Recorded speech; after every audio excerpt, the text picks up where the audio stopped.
Seja bem-vindo a mais um vídeo aqui no canal Ensino Sagrado. Ouça essa mensagem até o final do irmão Samuel Bezerra, que será uma bênção. Deixe seu like, se você ainda não é inscrito, se inscreva e compartilhe com seus amigos.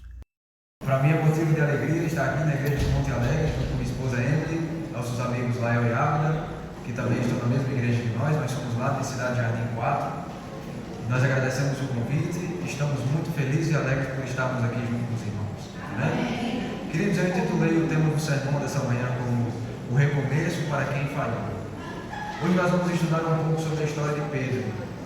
Pedro era um dos discípulos de Jesus. E Pedro foi uma das poucas pessoas na Bíblia que teve o nome mudado tantas vezes. Começou como Simão, Jesus o chamou de Pedro, e depois o nome dele mudou para Cefas. E Pedro era alguém muito impulsivo e muito complicado.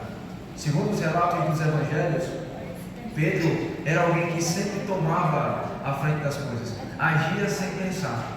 Certa vez, Jesus perguntou: quem vocês dizem que eu sou? E Pedro já rebateu: tu és o Cristo, o Filho do Deus vivo. E no mesmo relato, Jesus estava falando que iria morrer, e Pedro disse: tem misericórdia do Senhor. Que é isso, Jesus? Tem misericórdia do Senhor. E Jesus já rebateu e disse: afaste de mim, Satanás. Então, a vida de Pedro com essas coisas era uma vida de altos e baixos. Lembra do episódio da tempestade? Jesus estava andando sobre o mar e Pedro salta do barco e diz: Senhor, me chame para que eu vá junto contigo. E Pedro era uma espécie de líder entre os discípulos, sempre tomava a dianteira. Jesus certa vez estava pregando e as pessoas iam se afastando, e Jesus disse: vocês não vão? E Pedro disse: Senhor, para quem iremos? Só tu tens a palavra de vida eterna. Então ele era essa pessoa, era impossível, agia sem pensar, agia com a emoção. Nós temos dois tipos de atitudes que nós podemos tomar. Nós podemos agir pela emoção ou pela razão. Quando nós agimos pela emoção, nós tendemos muitas vezes a fracassar, porque naquele momento, muitas vezes nós esquecemos a razão. E assim era com Pedro. Ele agia na emoção. O que estava para ele, o que ele pensava, ele já falava. E isso fazia com que Pedro fosse muitas vezes repreendido. Mas hoje, meus queridos irmãos, eu quero chamar a atenção para um relato em especial, e eu convido os irmãos a abrir a Bíblia no livro de Marcos.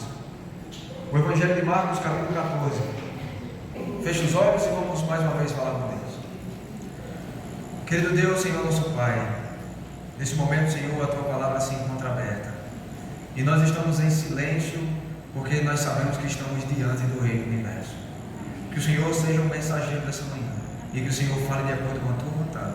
Em nome de Jesus. Amém. Acompanhe comigo o que diz o verso 27. Então lhes disse Jesus: todos vós vos escandalizareis, porque está escrito: ferirei o pastor e as ovelhas ficarão dispersas. Mas depois da minha ressurreição, irei adiante de vós para a Galileia. Disse-lhe Pedro: ainda que todos se escandalizem, eu jamais. Respondeu-lhe Jesus: em verdade te digo, que hoje, nesta noite, antes que 2 vezes cante o galo, tu me negarás 3 vezes. Mas ele insistia com mais veemência: ainda que me seja necessário morrer contigo, de nenhum modo te negarei. E assim disseram todos. Jesus já tinha explicado qual era o seu objetivo. Como eu mencionei na introdução, eu falei que Jesus ele tinha falado que iria morrer, e Pedro de bate-pronto disse: tem misericórdia do Senhor. E aqui Jesus, ele mais uma vez, ele fala o seguinte: olha, todos vocês vão se escandalizar. Os discípulos já estavam com Jesus há mais ou menos 3 anos e meio. Então eles tinham uma certa comunhão, uma certa amizade, uma proximidade com Jesus. E naquele momento eles se sentiram fortes o suficiente para continuar com Jesus até a morte. Mas a Bíblia, o Evangelho, ele destaca uma pessoa em especial. E essa pessoa foi Pedro. Porque Pedro, além do seu agir por impulso, Pedro ainda desmerece os outros discípulos e se coloca acima de todos. Ele diz: Senhor, ainda que estes homens se escandalizem ou se afastem, eu jamais vou negar o Senhor. Jamais me afastarei do Senhor. Se for necessário, eu vou morrer com o Senhor. E aí Jesus ele diz diz algo para Pedro. Ele diz: olha, antes que o galo cante, você me negará por 3 vezes.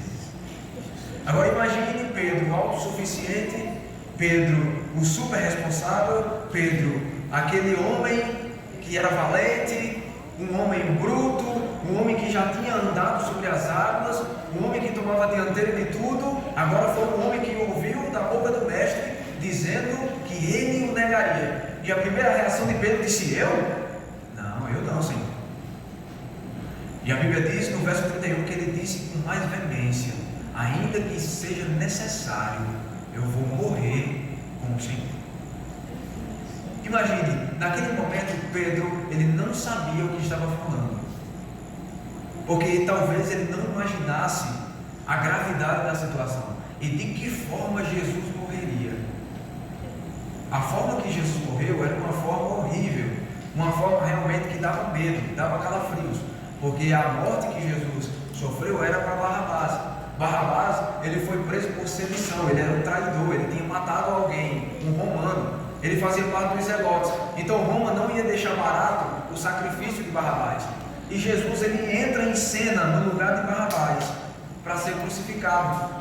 Mas antes disso, quando Jesus estava alertando os seus discípulos, Pedro, com sua autossuficiência, ele falou: negativo, Senhor, se for preciso eu morrerei com o Senhor. E é o comportamento de muitos crentes e cristãos hoje. Quando está tudo calmo, nós temos coragem de dar a vida por Cristo. Quando tudo está bem e quando Jesus está conosco, nós sentimos autossuficientes e acreditamos que temos até coragem de dar a vida por Jesus. Assim aconteceu com Pedro. Pedro, naquele momento, ele, no seu sentimentalismo, ele se achou tão autossuficiente e ele se achou melhor do que os discípulos. E ele disse: Senhor, ainda que esses homens aqui, que estão com o Senhor e comigo, me abandonem, eu vou morrer pelo Senhor. Só que quando nós vamos agora para o próximo texto, agora nós vamos no mesmo livro de Marcos, agora no verso 46, Marcos capítulo 14, agora o verso 46 e o verso 47. Então lhe deitaram as mãos e o prenderam. Nisto, um dos circunstantes, sacando da espada, feriu o servo do sumo sacerdote e cortou-lhe a orelha. Calma aí. O livro de Marcos não fala quem foi, mas quando a gente vai para os outros evangelhos, fala que foi Pedro. Pedro, naquele momento, Jesus está sendo o quê? Preso. Lembra o que Pedro disse? Se for necessário, Senhor, eu morrerei com o Senhor. Os soldados chegaram para prender Jesus. Qual foi a primeira reação de Pedro? Pedro sacou uma espada e deu-lhe na orelha do servo do centurião, chamado Malco. Pedro, naquela hora, quando ele puxou a espada, ele achou que Jesus, naquele momento, ia se armar uma guerra. E achou que Jesus ia parabenizá-lo. Pedro, muito bem, eu estava errado. Eu achei que você me negaria. Mas você sacou a espada e tentou me defender. Mas Jesus não fez isso. Jesus disse: contenha-se, Pedro. Foi lá e colocou novamente a orelha do servo do Senhor. Se acalme, Pedro. Dê uma segurada. Pare de agir com sentimentalismo. Não é você que vai impedir de eu fazer a vontade do Pai. E aí Jesus é preso. E agora nós vamos para o verso 66. Um pouco mais para frente. Estando Pedro embaixo do pátio, verso 66, veio uma das criadas do sumo sacerdote, e vendo a Pedro que se aquietava, fixou e disse: tu também estavas com Jesus o Nazareno. Mas ele o negou, dizendo: não o conheço, nem compreendo o que dizes. E saiu para o alpendre e cantou o galo. E a criada, vendo, tornou a dizer ao circunstante: esse é um deles.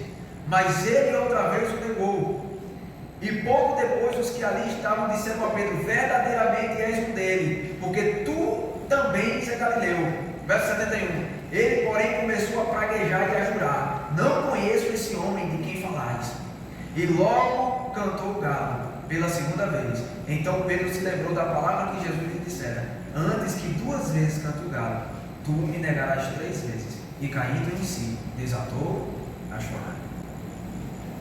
Lembra, Pedro tinha ferido um servo do centurião.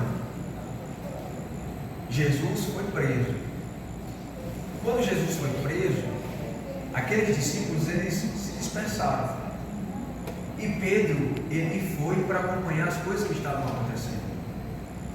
Só que Pedro, quando ele foi acompanhar as coisas que estavam acontecendo, alguém conheceu Pedro e disse: oxe, tu também estava com Jesus o Nazareno. E qual foi a resposta de Pedro? Não, eu não conheço este homem. Como assim? Pedro disse que se fosse necessário, morreria por Jesus. Defendeu Jesus diante dos soldados. E agora, quando ele viu toda aquela cena, coroa de espinhos, chicotadas, Pedro agora olha e diz: eu não conheço este homem. E sabe o que eu acho interessante? É que depois de um tempo que as pessoas estavam insistindo, no verso 71, Pedro começa a praguejar, começa a reclamar. Eu já disse, eu não conheço este homem. De tanto insistirem, ele disse: eu não conheço, eu já falei. Em outras versões do Evangelho, as pessoas disseram: mas você fala igual ele. Mas eu não conheço. Não dá para disfarçar o sotaque. Eu, por exemplo, sou do Rio Grande do Norte. Eu e minha esposa.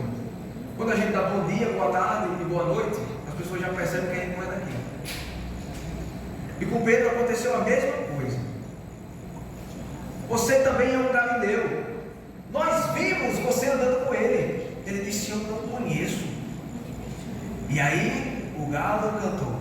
E quando o galo cantou, Pedro lembrou do que Jesus falou. E qual foi a reação de Pedro? Pedro caiu em si e começou o quê? A chorar.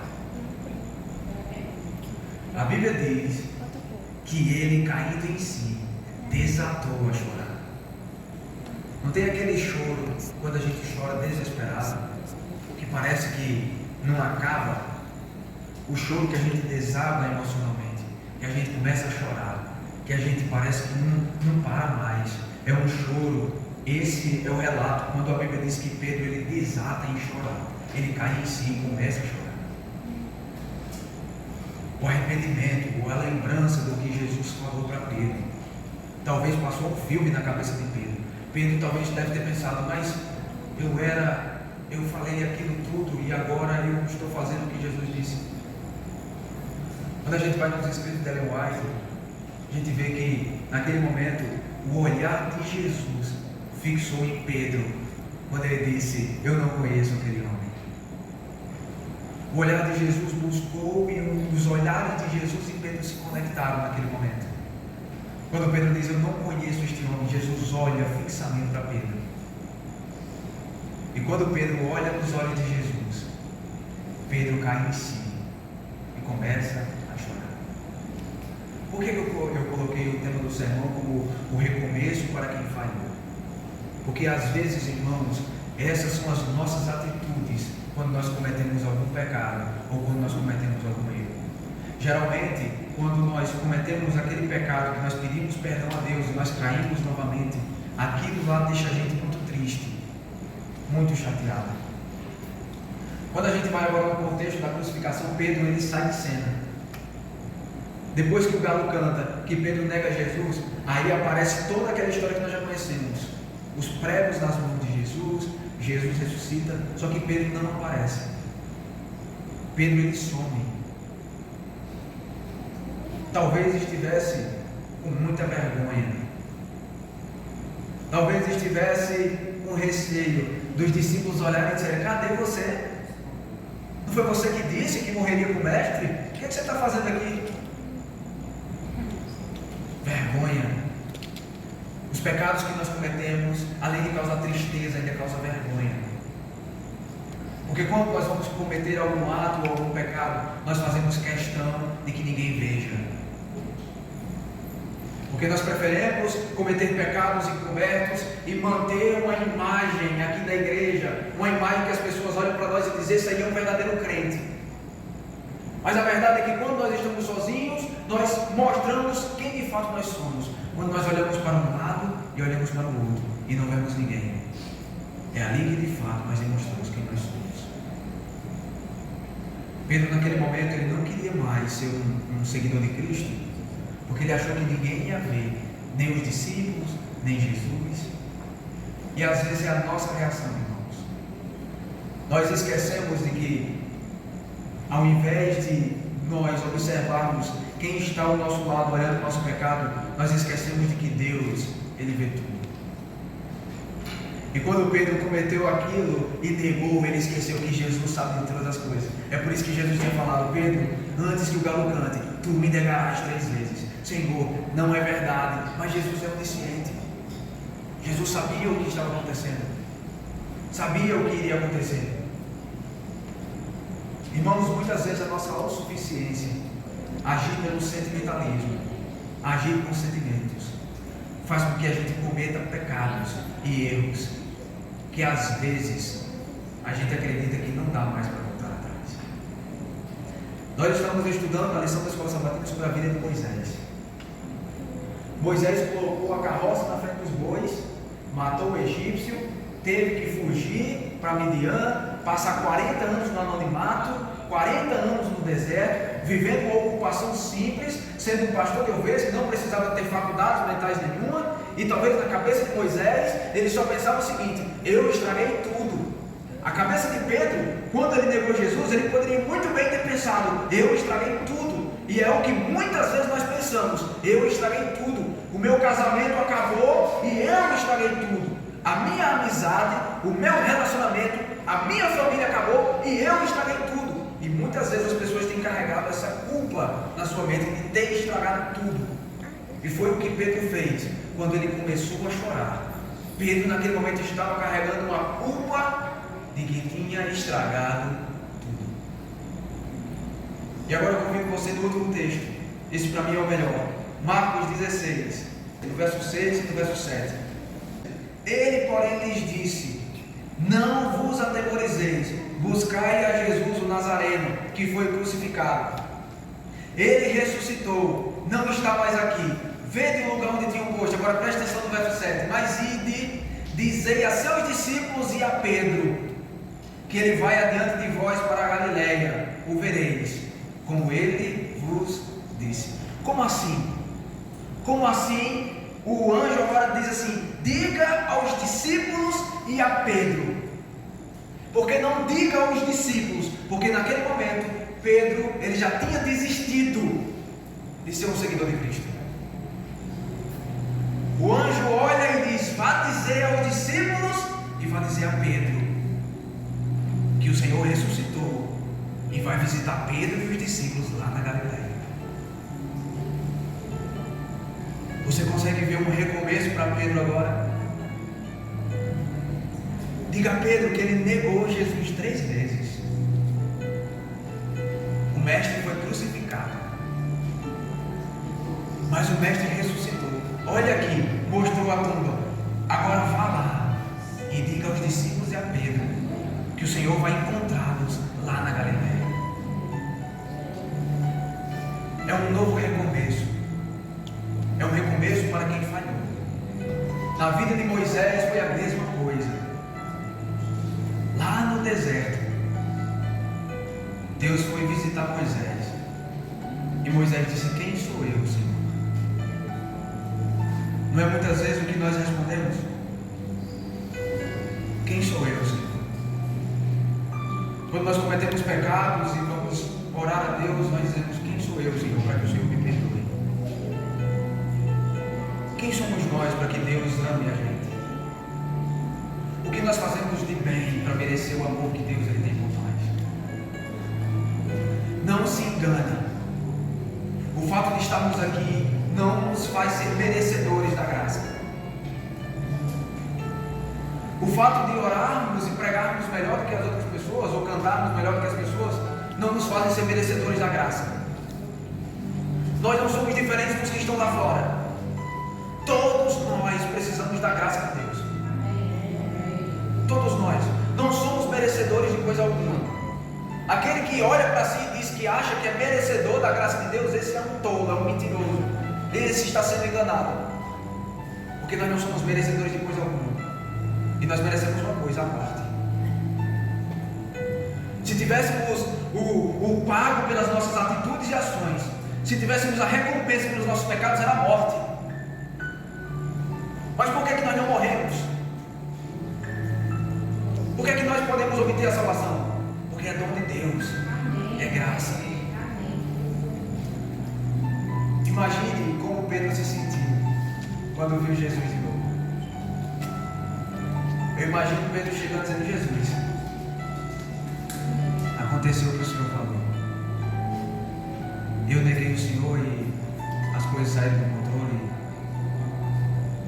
E eu não sou nem digno de ser mais um discípulo do Senhor.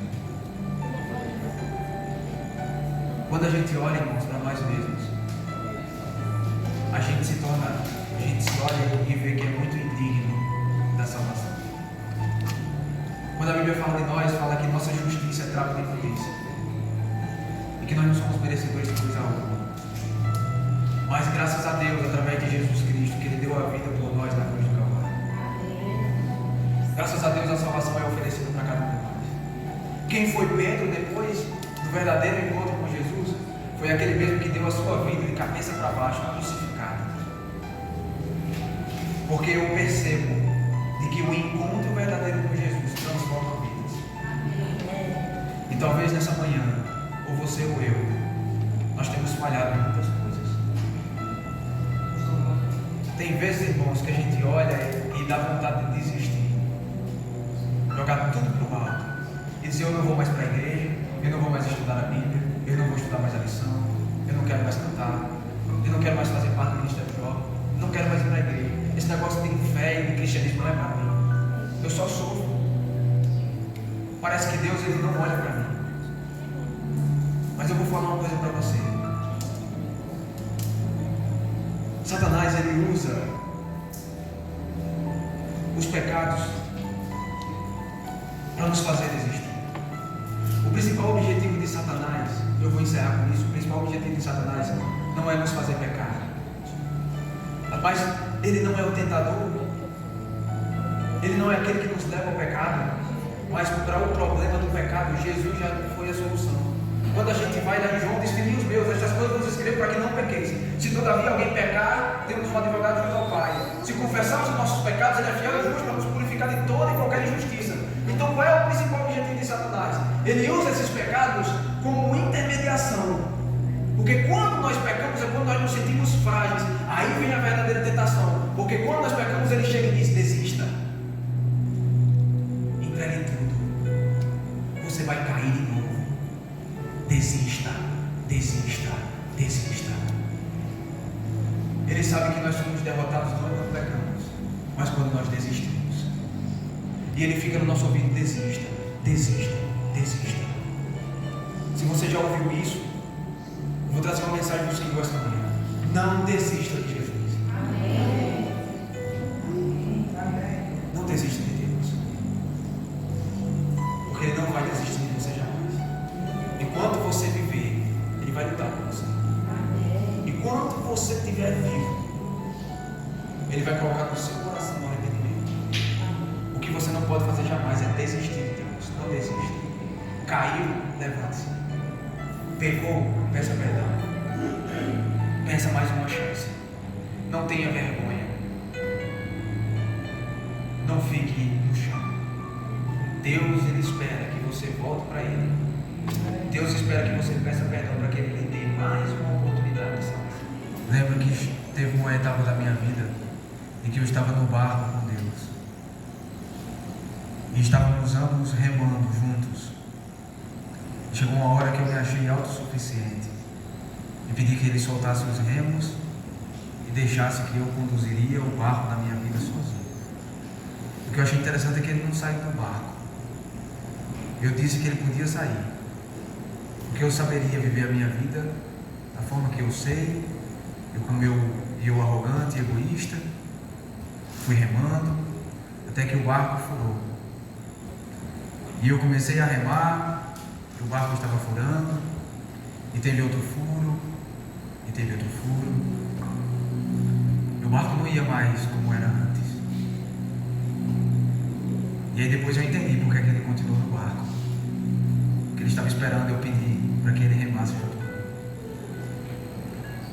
E eu fiquei surpreso quando eu pedi que ele remasse junto comigo e ele não passou na minha cara todas as minhas atitudes.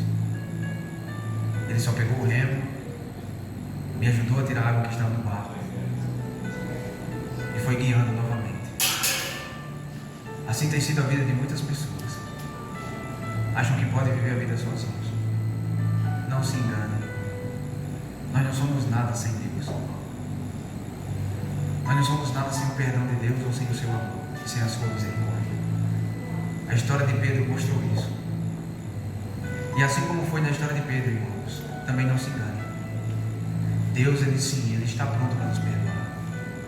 Está pronto para nos dar mais uma chance. Eu falei que aquele texto para mim era o melhor. Porque o anjo do Senhor disse: olhe, vai, diga aos discípulos e a Pedro que Jesus vai encontrá-los lá na Galileia. Diga a Pedro que vá também, porque lá ele também vai ter um encontro verdadeiro com o Senhor. Que Deus nos abençoe e que a mensagem de um novo recomeço, um recomeço para quem falhou, possa confortar o nosso coração e possa alimentar em nós o desejo de ir para a eternidade. Senhor, nosso Deus e Pai que está nos céus, somos pecadores, ó Pai, somos miseráveis e precisamos urgentemente do Teu perdão, do Teu amor e da Tua misericórdia. Nós necessitamos do Senhor, Pai. Sem o Senhor nós não somos nada. Eu sei que aqui, Senhor, tem pessoas que precisam de mais uma chance, que precisam de mais uma oportunidade. Pode ser que aqui, Senhor, tenham pessoas que perderam a vontade de vir à igreja, que vêm obrigado, ou que perderam a vontade de estudar a Bíblia, a lição. Mas que aqui, ó Pai, que nós possamos ter um encontro verdadeiro com o Senhor. Que o Senhor fale ao nosso coração. Que o Senhor nos dê mais uma chance, mais uma oportunidade. Perdoe os nossos pecados e as nossas falhas, Senhor. Nós temos pecado tanto, nós temos falhado tanto. Mas uma coisa nós temos certeza, é que a Tua misericórdia pode nos alcançar. Que o Senhor nos dê um bom sábado em Tua presença e nos guarde, nos proteja. Em nome de Jesus. Amém.